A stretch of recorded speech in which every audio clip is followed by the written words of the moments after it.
Assalamualaikum warahmatullahi wabarakatuh. Halo, perkenalkan nama aku Suci Ananda Sandrawati dari jurusan Keperawatan Fakultas Keperawatan Universitas Andalas.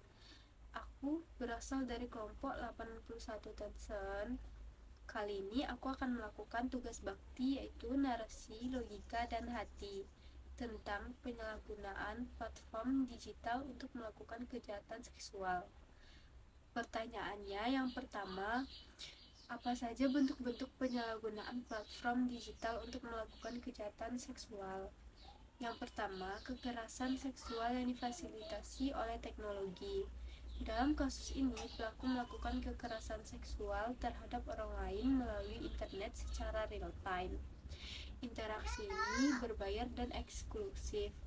Satu kasus terjadi di Aceh.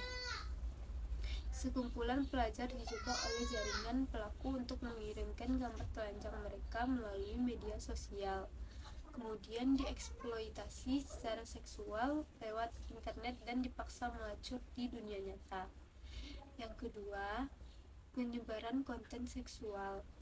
Tindakan ini berupa penyebaran foto, video, dan tangkapan layar percakapan antara pelaku dengan korban.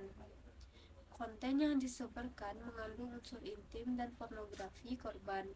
Contoh kasus ini adalah penyebaran foto telanjang 14 orang remaja putri di Lampung Selatan. Mereka berkenalan dengan pelaku di media sosial dan kemudian diancam dan dibujuk untuk berfoto telanjang. Ancaman dan tindakan tersebut dilakukan dengan tujuan memperoleh keuntungan seksual dan finansial dari korban. 3. Balas dendam dengan pornografi. Bentuk kekerasan ini melibatkan para pihak yang memiliki relasi intim. Pelaku menyebarluaskan konten intimnya dengan korban dalam rangka mencemarkan nama baik korban, membalas dendam, atau memperoleh keuntungan finansial. Salah satu contoh kasusnya adalah penyebaran foto intim mantan pacar yang dilakukan mahasiswa di Banyumas, Jawa Tengah. Pertanyaan yang kedua, apa saja faktor-faktor yang mendorong seseorang dalam penyalahgunaan platform digital untuk melakukan kejahatan seksual? 1. Kontrol diri yang rendah. Hawa nafsu atau hasrat seks yang tidak bisa disalurkan dapat menjadi faktor penyebab pelecehan seksual. Pelaku menyalurkan nafsunya tersebut dengan melakukan pelecehan seksual. Yang kedua, adanya sikap impulsif. Biasanya kecenderungannya ketika sesuatu yang diinginkan itu tidak didapati, adanya kegelisahan. Yang ketiga, tingkat berpikir rasional yang rendah. Tingkat kemampuan berpikir rendah yang bisa disebabkan oleh stres hingga gangguan jiwa. Yang keempat, balas dendam terhadap masa lalu.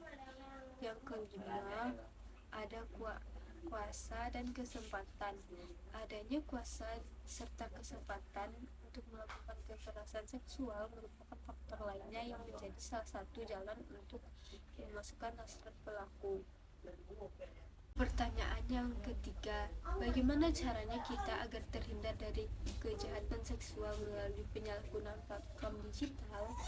1. Jangan sembarangan menerima ajakan pertemanan. Ada banyak pertemanan di media sosial. Mereka ini terkadang teman yang benar-benar baru dikenal. Agar terhindar dari penipuan dan penjajah dan pelecehan seksual di media sosial, sebaiknya telusuri profil akun baru tersebut. Kalau tidak menampilkan profil asli dan banyak posting tak sama dengan yang sesungguhnya, sebaiknya hindari. Yang kedua, gunakan fitur privasi akun. Untuk menghindari dari gangguan luar, penggunaan media sosial sebaiknya menggunakan fitur akun privasi. Penggunaan akun privasi adalah untuk mengantisipasi masuknya akun yang dimanfaatkan pelaku untuk melakukan kejahatan.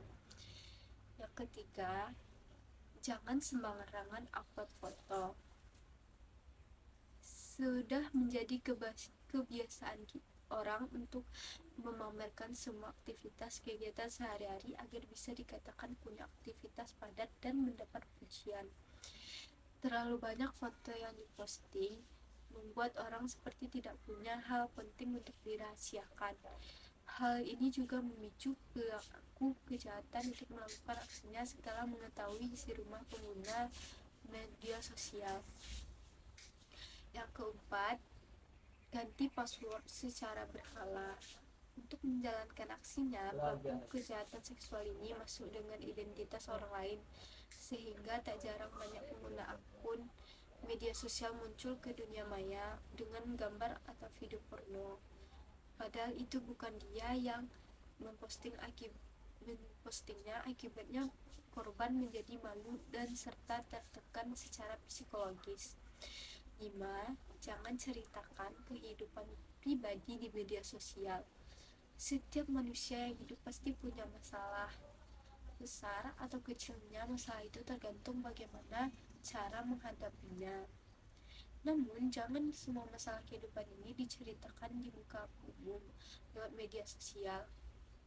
Selain itu, tidak menyelesaikan masalah, penggunaan media sosial lainnya akhirnya tahu dengan masalahnya yang dihadapi. Untuk itu, bijaklah menggunakan media sosial agar tidak menjadi korban penipuan, pelecehan seksual yang seperti yang terjadi selama ini. Yaitu yang dapat saya sampaikan. Assalamualaikum warahmatullahi wabarakatuh.